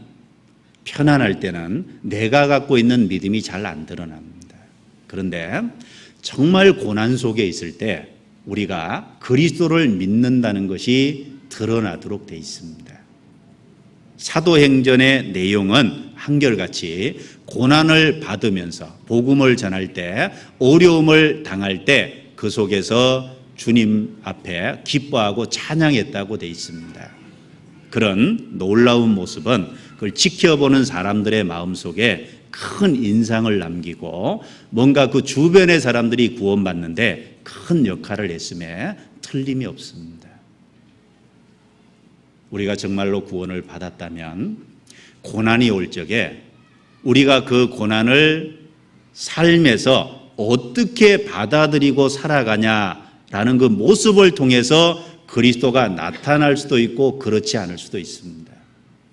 고난을 받을 때 찡그리고, 고난을 받을 적에 견디지 못해하고, 고난을 받을 때 원망과 불평을 하는 그런 모습을 통해서는 아무도 그리스도를 볼 수 없을 겁니다. 그러나 고난 속에 우리가 담대할 수 있고, 고난 속에 그 속에서 주님을 의지할 수 있고, 고난 속에서 확신 있고 기뻐하는 삶을 살아갈 수 있다면 그것이 우리 주변의 사람들에게 틀림없이 빛으로 비춰지게 마련이다라고 담대하게 이야기할 수 있습니다. 여러분, 요셉은 고난을 통과했기 때문에 나중에 애굽의 제상이 됐고, 그리고 영광, 세상에 그 시대 사람들에게 빛을 나타낼 수 있었습니다. 요셉이 고난을 안 받았더라면 성경에 기록되지도 않았을 겁니다. 욥이 고난이 없었다면 성경에 기록되지도 않았겠죠. 욥이 고난을 받았기 때문에 그 시대 사람들에게 빛이 됐고, 오늘 이 시대를 살아가는 사람들에게조차도 욥은 큰 힘을 불어넣고 있는 겁니다. 욥은 생애를 통해서 하나님을 증거하고 있고 그리스도를 나타내고 있습니다. 고난 속에서 증거하고 있죠. 다니엘의 세 친구와 다니엘은 사자굴에 집어던져지고 풀무불에 집어던져졌습니다. 던져지지 않았더라면 기록 안 됐겠죠. 던져졌기 때문에, 그리고 거기서 하나님을 의지했기 때문에, 그리고 그곳에서 하나님의 능력으로 다시 살아나오는 경험이 있었기 때문에 이스라엘 사람들이 우상을 버리도록 만든 겁니다. 우리가 언론 보면 생각이 이해가 잘 안 되는 부분이, 바벨론은 우상 숭배하는 도시잖아요. 그런데 이스라엘 백성들은 우상 숭배하는 도시에 가서 우상을 버리고 돌아왔거든요. 그 이유가 바로 다니엘의 세 친구가 다니엘이 고난 속에 들어가서 하나님의 능력을 경험한 사건이 있었기 때문에 우상을 버리게 된 겁니다. 만약에 그런 일이 없었더라면 우상을 버릴 수가 없었을 겁니다. 우리는 고난을 겪으면서 그 고난에 대처하는 모습 속에서 빛을 비출 수도 있고 그렇지 못할 수도 있다라는 걸 생각을 해야 될 겁니다. 고난을 통과해야 빛이 온전히 비칠 수 있을 겁니다. 등대는 두들겨 맞았죠. 나중에 빛을 비추는 용도로 쓰여지기 위해서 두들겨 맞았습니다. 우리도 삶 속에서 고난을 받을 때 그 속에서 주님을 의지할 수 있다면 온전히 세상에 빛으로 비칠 수 있을 겁니다. 그래서 시편 119편 넘겨보겠습니다.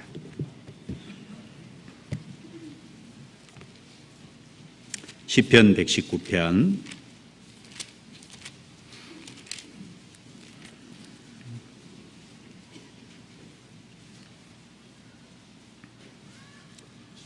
119편 찾으셨으면 71절입니다. 71절 같이 읽겠습니다.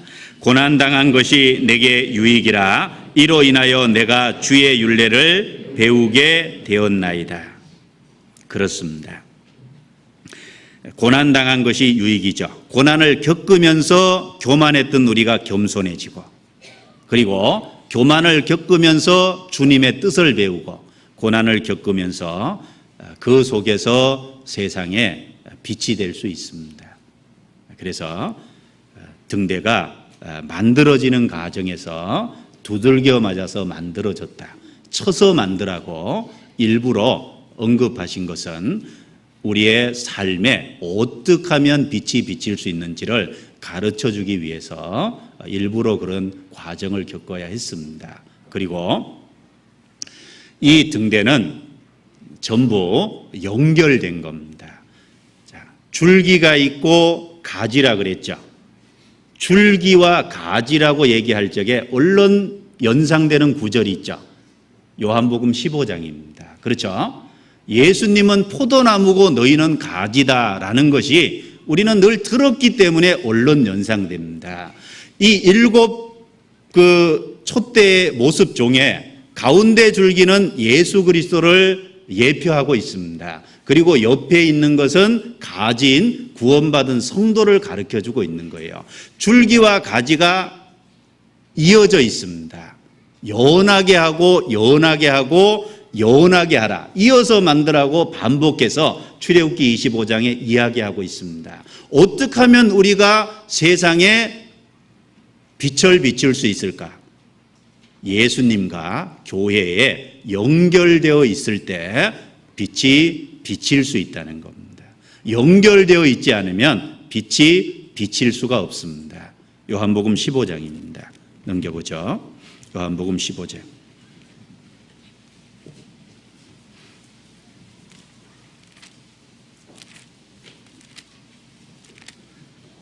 요한복음 15장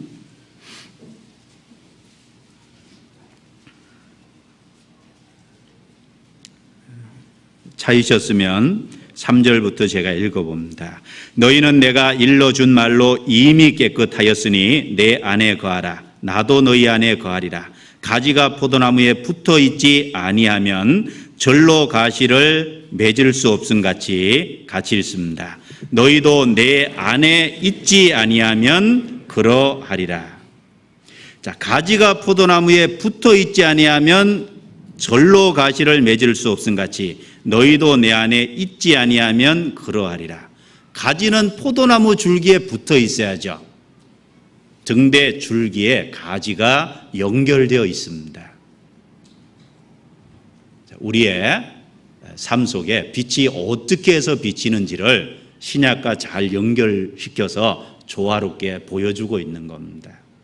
구원받은 사람은 주님과 연결되고 주님이 역사하는 교회와 연결되어 있을 때 세상에서 빛을 비출 수 있습니다.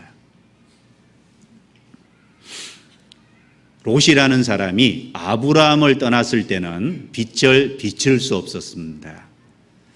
갈대와 우르에서 아브라함을 따라 나왔다면 끝까지 롯은 아브라함 가까이 있어야죠.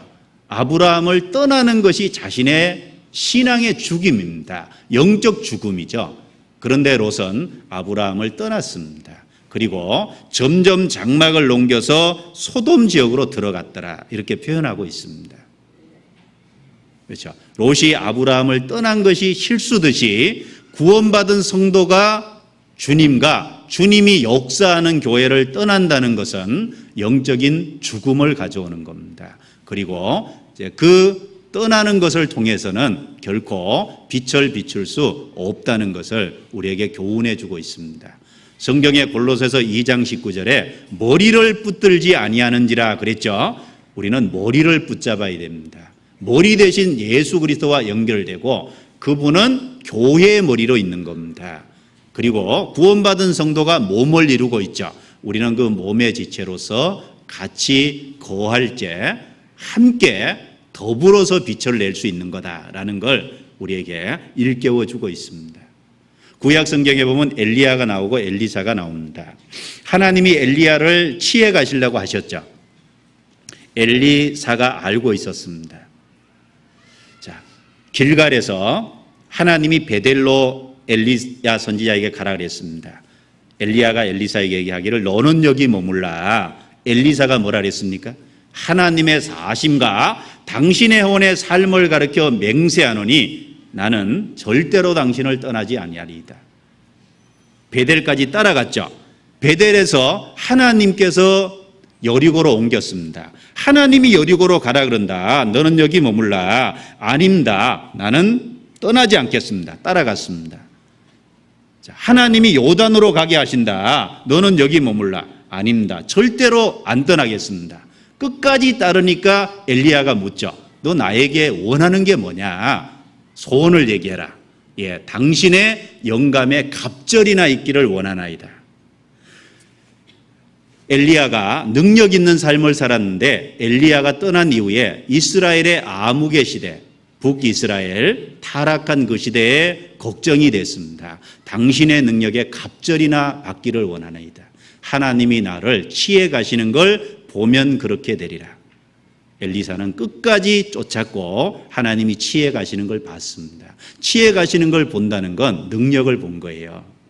그리고 그 엘리야의 영감의 갑절을 실제로 받았습니다. 우리는 거해야 될 곳에 악착같이 거해 있어야 됩니다. 무슨 수가 있더라도, 어떤 어려움이 있더라도, 어떤 힘든 일이 있더라도 우리는 주님을 떠나서는 안 되고 주님의 몸된 교회를 떠나서도 결코 안 됩니다. 주님 오실 때까지 우리는 그 안에 항상 붙어 있어야 됩니다. 그걸 우리에게 일깨워주고 있습니다. 잠언 18장 넘겨보겠습니다. 1절입니다.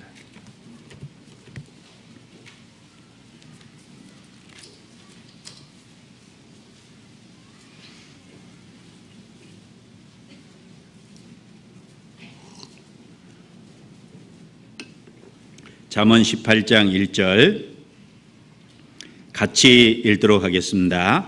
무리에게서 스스로 나뉘는 자는 자기 소욕을 따르는 자라 온갖 참지혜를 배척하느니라. 결국은 주님에게서 떠나고 주님이 역사하는 몸된 교회를 떠나는 것은 결국은 자기의 어떤 욕망을 따르는 거라 그랬습니다. 그리고 떠나게 되면 온갖 참지혜를 배척하느니라. 하나님의 몸된 교회 안에 머리로서 주님이 계신데 그 그리스도는 모든 지혜의 근본 되시는 분이죠. 그분을 떠난다는 것은 참지혜를 배척하는 것이다 라는 겁니다. 어떤 이유가 있더라도 참으로 엘리사가 엘리야를 끝까지 쫓은 것처럼 우리는 주님을 끝까지 쫓고 하나님의 몸된 교회 안에 끝까지 붙어 있어야 됨을 일깨워주고 있습니다. 그리고 등대는 줄기가 하나고 가운데 가지가 6개잖아요. 하나는 이런 숫자를 가지고 교훈을 받아볼 수 있어요. 이런 삼위일체 되시는 여호와 하나님, 유일하신 여호와 하나님을 말하는 숫자가 1입니다. 유일신을 얘기하는 것이 1이죠. 말 그대로 하나님입니다. 하나죠. 그런데 6이라는 숫자는 인간 숫자예요. 그리고 또 마귀 숫자죠. 6에 6개의 하나가 더 합쳐서 7이 될지 완전한 숫자거든요. 6일째 사람을 만들었습니다. 그리고 7일째 하나님이 안식하셨습니다. 우리에게 교훈해 주는 것이 있다면 사람은 하나님이라는 분과 연결되지 않으면 아무런 존재 가치와 목적이 사실 없습니다. 하나님과 연결되지 않으면 진정한 안식과 평안도 있을 수가 없어요. 인간은 6숫자죠. 하나님을 만날 때 7이 돼서 온전해집니다. 인간은 하나님과 연결될 때 온전한 사람이 될 수 있다라는 걸 우리에게 교훈해 줍니다. 자, 보세요. 다윗과 다윗은 하나님에게 자기를 종속시킨 사람이죠. 하나님 아래에 있겠다고 선언한 사람이고 골리앗은 하나님이 필요 없다는 삶을 산 사람입니다. 그렇죠? 그러니까 골리앗이 비참하게 망한 거예요. 그런데 다윗은 하나님 아래 내려가서 하나님에게 종속되어 있겠다고 자기 자신을 선언한 사람이라고 할 수 있습니다. 우리 인생에 하나님을 떠나서는 아무런 존재 가치와 목적도 없고 우리의 삶 속에서 하나님과 연결되지 있지 않으면 세상에 빛을 비칠 수도 없습니다.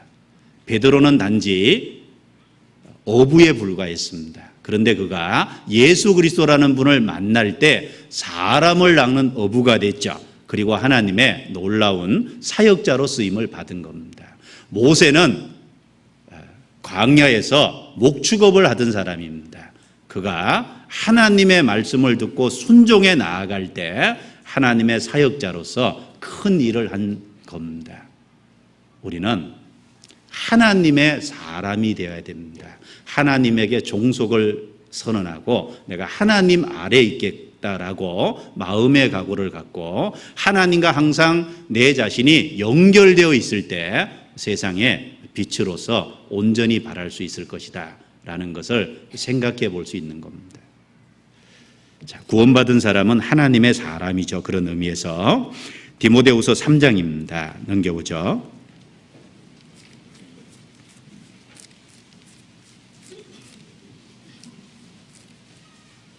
디모데후서 3장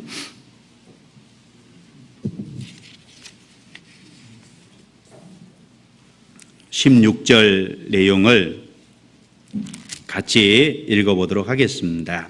모든 성경은 하나님의 감동으로 된 것으로 교훈과 책망과 바르게 함과 의로 교육하기에 유익하니 이는 하나님의 사람으로 온전케 하며 모든 선한 일을 행하기에 온전케 하려 함이니라. 이는 하나님의 사람으로, 바로 사람이 하나님과 연결될 때 하나님의 사람이 됩니다. 그럴 적에 온전히 빛을 비칠 수 있을 겁니다. 자, 하나님의 온전하신 같이 너희도 온전하라 라고 얘기했을 때 우리가 어떻게 온전해질 수 있느냐? 하나님과 연결되어서죠. 하나님과 연결되어 하나님에게로부터 공급을 받으면 점점 더 온전해지고 주님이 오실 때 우리를 변화시키면 정말 온전케 됩니다. 그래서 골리앗 같은 삶을 살면 안 되고 다윗 같은 삶을 사는 게 마땅합니다. 성경의 많은 선지자와 사도들과 앞서간 믿음의 선진들은 다 하나님의 사람이 되기를 원했습니다. 우리도 땅에 살아가면서 하나님의 사람이로서 온전케 돼 가기를 참으로 사모하고 바라야 될 겁니다. 바울 사도는 디모데를 가리켜서 이야기하면서 너 하나님의 사람아 이런 표현을 했죠. 한번 보겠습니다. 디모데전서 6장입니다.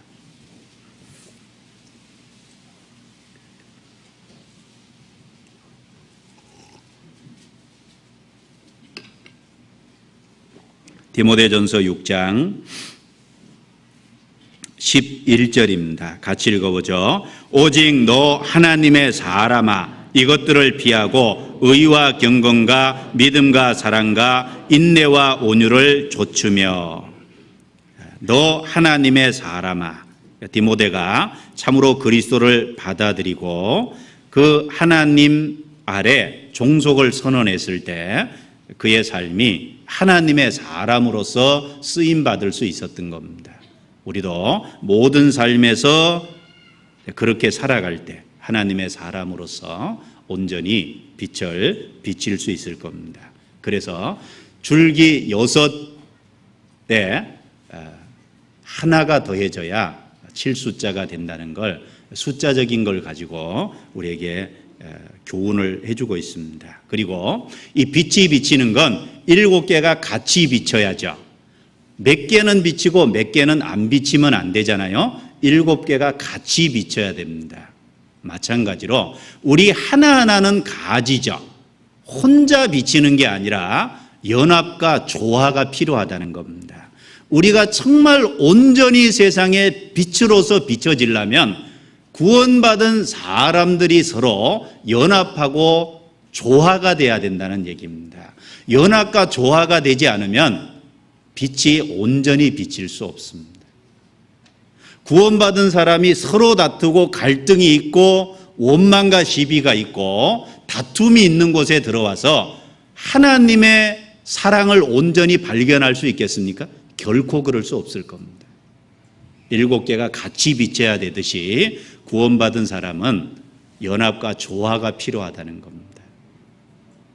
깊은 데로 가서 그물을 내리라고 베드로에게 예수님이 얘기하셨습니다. 가서 고기를 잡았죠. 너무 많이 잡혔어요. 그냥 다 끌어올라서 가라앉은 게 아니죠. 다른 사람들을 불러서 도와달라 그랬어요. 그래서 2배 실으니까 2배 잠길 정도로 많이 잡혔더라 그랬습니다. 도와달라는 도움의 손길을 요청하는 게 필요하다는 겁니다. 우리 삶에 어떻게 복음을 전하냐? 혼자서 전할 수 없으니까 도움의 손길이 필요한 거예요. 주변의 분들과 연합하고 조화로운 삶을 살았다면 필요할 적에 도와달라 그러면 얼마든지 도와줄 겁니다. 우리는 전도하는 가운데 도움을 요청하는 것이 더욱더 필요합니다. 기도의 요청도 필요하고, 그리고 실제로 전도하면서 많은 도움을 서로 주고받아야 될 입장에 있습니다. 연합과 조화가 되는 성도가 온전히 세상에 비칠 수 있어요. 어떤 분은 정말 충성됩니다. 정말 헌신되게 살아가요. 그런데 단점이 연합과 조화를 못합니다. 정말 개인적으로는 충성되고 연합을 합니다. 충성되고 헌신돼요. 그런데 충성되고 헌신되기는 하는데 사람의 연합을 못하기 때문에 충성되고 헌신하는 삶을 살면 살수록 결론적으로는 다른 사람의 마음에 상처만 남겨두고 아픔만 주는 사람들도 있습니다. 그런 단점을 가진 분도 있어요. 내가 정말 연합과 조화를 이루고 있는지 돌아볼 일입니다. 충성되고 헌신된 동시에 연합과 조화가 되고 있냐? 내 부서는 다른, 교회 안에는 많은 부서가 있죠. 내 부서는 다른 부서와 조화를 이루고 연합을 이루고 있느냐?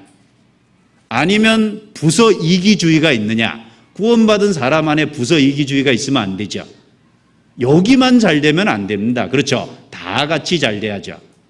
하나님의 몸된 교회가 온전하게 바르게 세워져야 됩니다. 잘못하면 나는 내가 맡은 일을 하니라고 내 일에는 충성되는데 다른 부서와 다른 형제 자매와 다른 구역과 다른 조와 조화를 못한다면 그것도 잘못된 겁니다. 조화와 연합이라는 게 반드시 필요한 거예요. 7개가 같이 비춰야 됩니다. 그래야 온전하게 밝은 빛을 낼 수 있습니다. 요한복음 13장입니다. 넘겨보죠.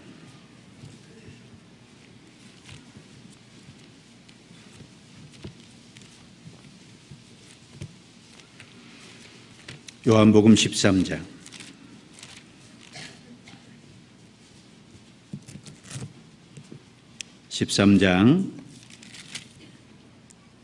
34절 35절을 같이 읽어보겠습니다. 새 계명을 너희에게 주노니 서로 사랑하라. 내가 너희를 사랑한 것 같이 너희도 서로 사랑하라. 너희가 서로 사랑하면 이로써 모든 사람이 너희가 내 제자인 줄 알리라. 너희가 서로 사랑하면 이로써 모든 사람이 너희가 내 제자인 줄 알리라. 그 말은 다른 사람도 그 모습을 보고 인정한다는 것은 구원을 받게 된다는 얘기입니다.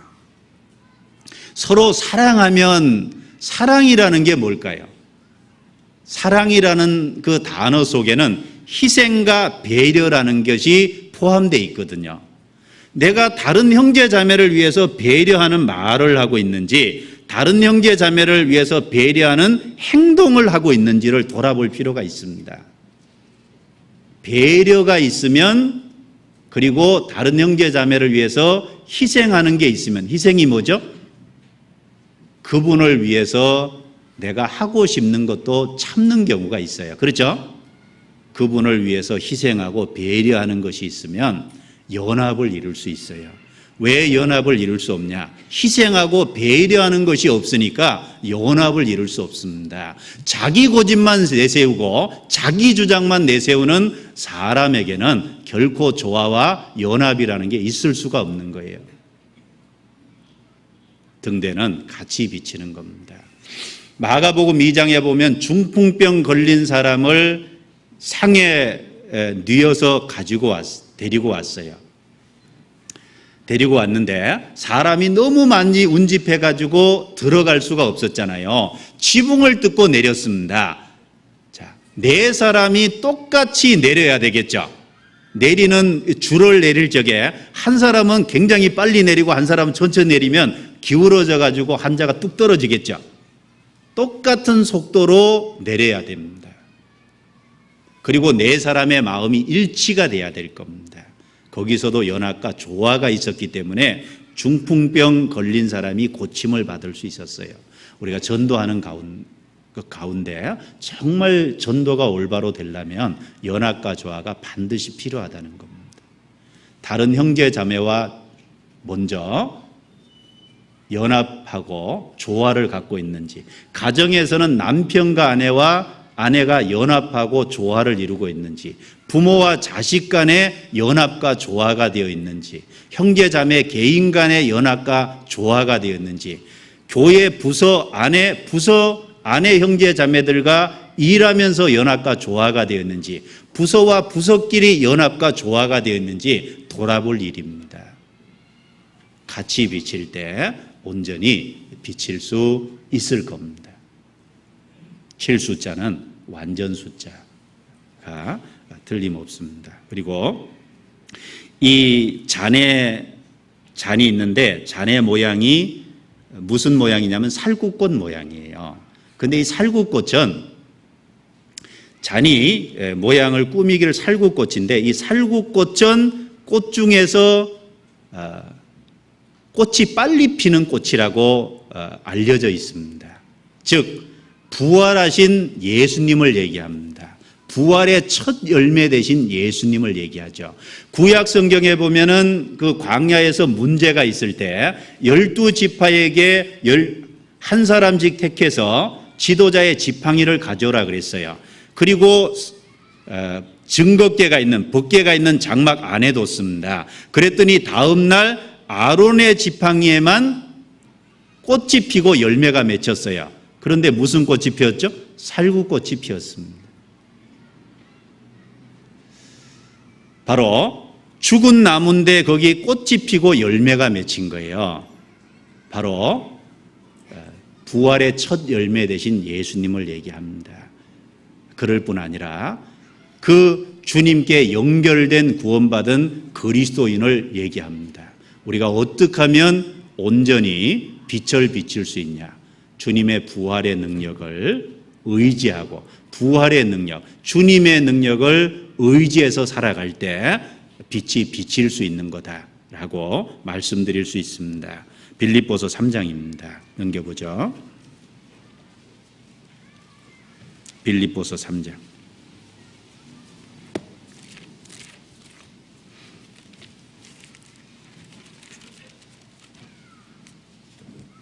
빌립보서 3장 찾으셨으면 10절 11절입니다.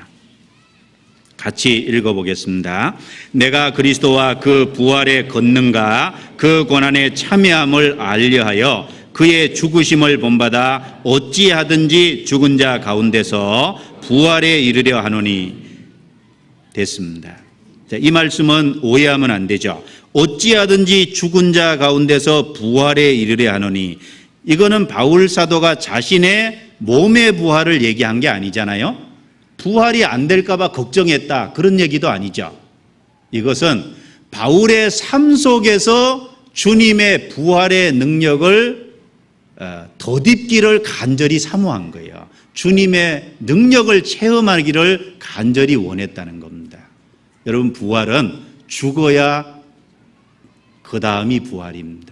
우리 삶에 정말 부활의 능력을 덧입으려면 죽음을 통과해야 부활이 있는 겁니다. 내 자신이 죽어야 주님의 부활을 정말 경험할 수 있습니다. 육신이 죽는 것만 죽는 것이 아니고 나의 삶 속에 그리스도의 능력을 온전히 의지하여 살아가는 삶이 빛을 온전히 비칠 수 있을 겁니다. 우리는 질그릇입니다. 이 질그릇 속에 주님이 계십니다. 그래서 우리 육체를 질그릇으로 만들어 놓은 것은 우리에게 아무 능력이 없다는 걸 알려주기 위해서 그렇습니다. 내 힘을 의지하고 내 생각과 내 주장을 의지하고 그렇게 살아간다면 삶 속에 능력 있는 삶을 살아가기 어려울 겁니다. 자신이 죽을 때 더욱더 주님의 부활의 능력을 덧입을 수 있을 겁니다. 그리고 어떻게 하면 빛을 낼 수 있냐? 이 등잔에는 감람유를 계속 아침 저녁으로 부었다고 돼 있어요. 감람유 구약의 기름은 주로 성령의 그림자죠. 성령의 인도하심을 따라 생활하는 삶이라고 할 수 있습니다. 성령은 말씀으로 우리를 인도하잖아요. 말씀의 인도를 받는 삶, 성령의 인도를 받는 삶이 바로 이 세상에서 빛된 삶이 될 수 있을 겁니다. 출애굽기 27장을 넘겨보도록 하겠습니다. 출애굽기 27장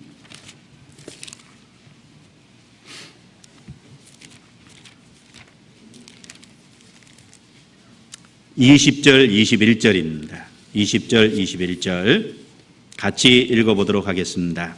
너는 또 이스라엘 자손에게 명하여 감람으로 찌어낸 순결한 기름을 등불을 위하여 내게로 가져오게 하고 끊이지 말고 등불을 켜되 아론과 그 아들들로 해막 안 증거궤 앞 휘장 밖에서 저녁부터 아침까지 항상 여호와 앞에 그 등불을 감금하게 하라. 이는 이스라엘 자손의 대대로 영원한 규례니라.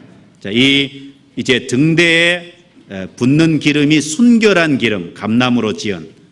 그래서 이 구약의 기름은 성령을 모형적으로 보여주고 있기 때문에 성령의 인도함을 받는 삶. 성령은 말씀을 사용하니까 말씀의 인도함을 받는 삶이 빛을 비칠 수 있다라는 걸 교훈으로 받을 수 있습니다. 그리고 여기 아침 저녁으로 항상 여호와 앞에 그 등불을 감금하게 하라. 감금이라는 건 확인하는 거죠. 그래서 확인하고 검사하는 그 일을 항상 하라고 돼 있습니다. 어떻게 하면 등불을 온전히 비칠 수 있냐? 우리 속에 빛이 어둡지 아니한가 보라. 누가복음 11장에 그렇게 교훈하셨습니다. 우리 속에 빛을 막는 어둠이 있지 않는지를 감금해야 됩니다. 버리지 못한 죄가 혹시 없는지 생각해 봐야죠. 우리 마음속에 세상을 향한 탐욕이 있다면 그것 때문에 빛이 비치지 못할 수 있습니다. 잘못된 교훈을 받아들이면 그것 때문에 빛이 비치지 못할 수도 있습니다. 믿음은 믿음인데 미지근한 믿음, 차지도 않고 더웁지도 않은 적당한 선을 지키는 그런 미지근한 믿음, 그것 때문에 빛이 비치지 못할 수도 있습니다. 세상과 하나님 쪽에 발을 양쪽에 걸쳐놓고 있으면 안 되겠죠. 분명하게 태도를 취해야 될 겁니다. 차든지 더웠든지 하기를 원하노라. 미지근하면 내가 토에 내치리라 라고 명확하게 말씀하고 있습니다. 혹시 우리의 삶에 기도의 불이 꺼져 있지 않는지 돌아볼 필요가 있겠죠. 기도하는 삶이, 말씀을 읽고 묵상하는 생활이 정상적으로 되고 있지 않는지 돌아볼 일입니다. 내가 혹시 첫사랑을 잃어버리지는 않았는지 돌아볼 필요가 있겠죠. 충성된 마음이 혹시 사라지지 않았습니까? 불똥과 불집게가 있죠. 그렇죠? 불똥과 불집게로 그것은 등불을 켜면서 등불에 온전히 밝은 걸 방해하는 건 잘라내는 거죠. 그렇죠? 그리고 끄집어내는 겁니다. 우리의 잘못된 부분들이 있다면 빛이 못 비치게 하는 그런 부분이 있지는 않는지 자기를 늘 감금하는, 검사하는, 돌아보는 생활이 필요할 겁니다. 내 속에 빛이 어둡지 아니한가 보라. 누가복음 11장에 말씀하셨습니다. 그리고 여기 항상이라고 하심으로써 그 빛은 지속적으로 비쳐야 된다라는 걸 우리에게 일깨워 주고 있습니다. 지속적으로 비치는 늘 깨어있는 삶을 살아야 됨을 우리에게 일깨워주고 있습니다. 신앙에 하나님께 받은 은혜 중에 정말 우리 삶에 하나님 앞에 받은 은혜 중에 최고 가치가 있는 것 중에 하나는요, 신앙의 지속성이 있다면 그게 정말 좋을 것 같아요. 그렇죠? 주님 앞에 갈 때까지 변함없이 지속적인 믿음을 가질 수 있다면 그게 하나님이 베푸신 은혜입니다. 어떤 분은 잠깐 비치다가 금방 꺼졌다가 조금 비치다가 금방 꺼졌다가, 그것이 아니죠. 지속적으로 비치는 그 빛을 원합니다. 그래서 그 등불은 항상 꺼지면 안 되었어요. 사무엘도 사무엘상 3장에 보면 그 등불이 켜져 있을 때 하나님이 음성으로 말씀하셨다고 되어 있습니다. 우리가 깨어 있을 때 하나님에게로부터 신령한 음성을 들을 수 있고 하나님의 뜻을 더욱 발견할 수 있습니다. 우리 속에 빛이 어두워져 있다면 하나님의 음성을 들을 수 없고 하나님의 뜻을 발견할 수 없을 겁니다. 그러면 왜 빛을 비추지 못할까? 신약 성경에 정리되어 있죠. 마태복음 5장은 등불을 켜서 말 아래 두지 마라 그랬습니다. 빛을 못 비치는 첫 번째 이유는 말 아래, 먹고 사는 문제에 집착해서 주님을 온전히 드러내지 못할 수가 있습니다. 빛을 등경 위에 둬야지 말 아시죠? 뛰어다니는 말 말고 쌀되는 대빵 말입니다. 그 말 아래 두면은 비치지 않습니다. 먹고 사는 문제에 집착해서 주님을 비치지 못할 수도 있습니다. 마가복음 4장에는 평상 아래 두지 마라 그랬죠? 평상은 쉬는 곳이죠. 게으름 때문에 주님의 빛을 비치지 못할 수도 있습니다. 그 다음에 누가복음 11장에는 움막 속에 두지 마라 그랬죠. 움막은 어두컴컴한 곳이고 침침한 곳입니다. 바로 죄를 상징하죠. 그래서 우리의 삶 속에 있는 하나님 앞의 죄, 도덕적인 죄 혹은 영적인 죄 혹은 불순종하는 죄, 이런 것들이 있다면 그런 것들을 제거해야 빛이 온전히 비칠 수 있을 겁니다.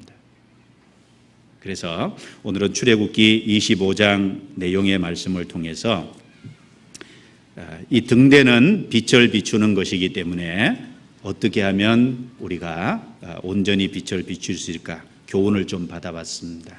믿음으로 살아갈 때, 그리고 고난 속에 있을 때 정말 빛을 비출 수 있는 기회입니다. 그리고 하나님과 그리스도와 교회에 참으로 연결되어 있을 때, 그리고 하나님 아래 종속적인 삶을 정말 살아갈 때,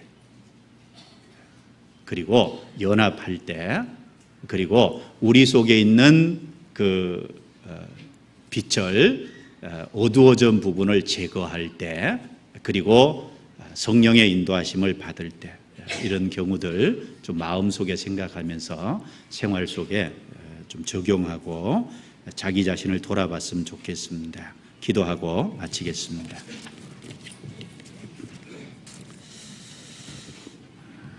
하나님 감사합니다.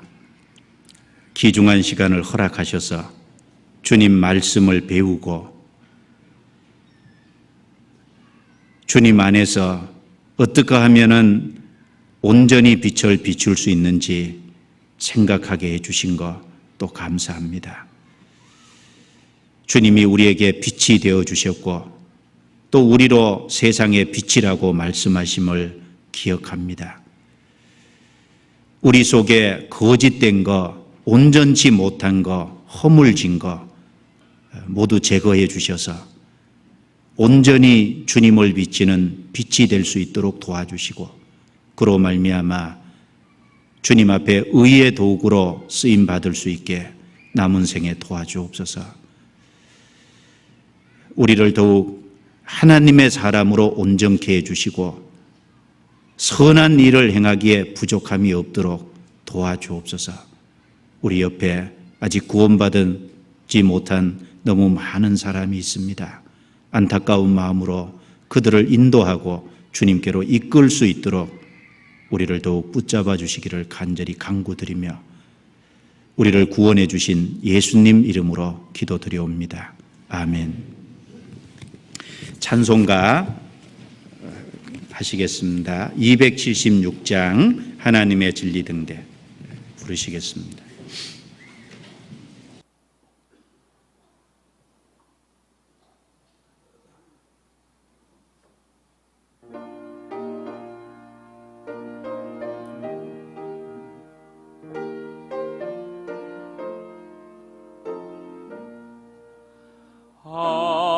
하나님의 진리 등대 길이 빛나리 우리들도 등대되어 주의 사랑 비추세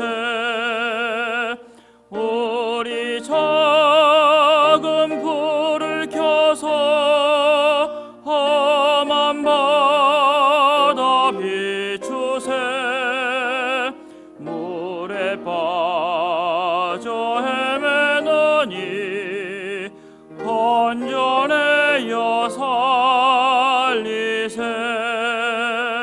죄의 밤은 깊어가고 성나물결 설렌다 어디 불빛 없는 거고 찬 눈물이 많구나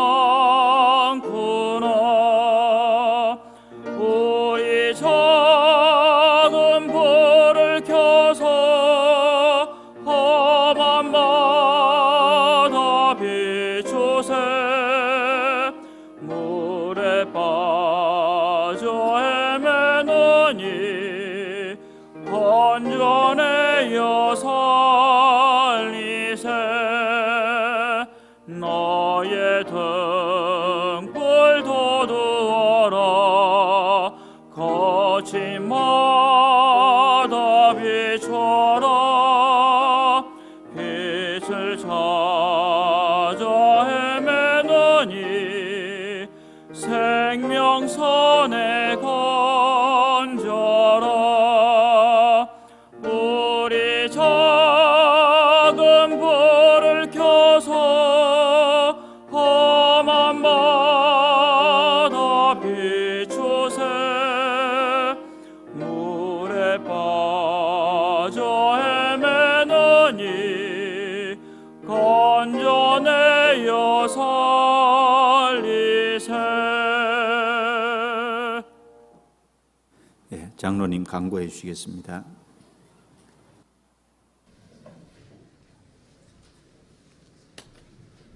광고 말씀드리겠습니다.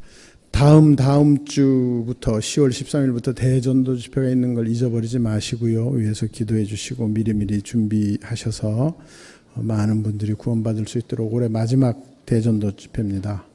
그리고 이제 집회 끝나시고 나가실 때 김천교회에서 거봉으로 만든 포도주스를 지금 한 50팩 돼 있는 것을 공개 공지해서 판매합니다. 나가시면서 하나씩 좀 사가시고 나가시면 김천교회에 많은 도움이 되겠습니다. 광고 마치겠습니다.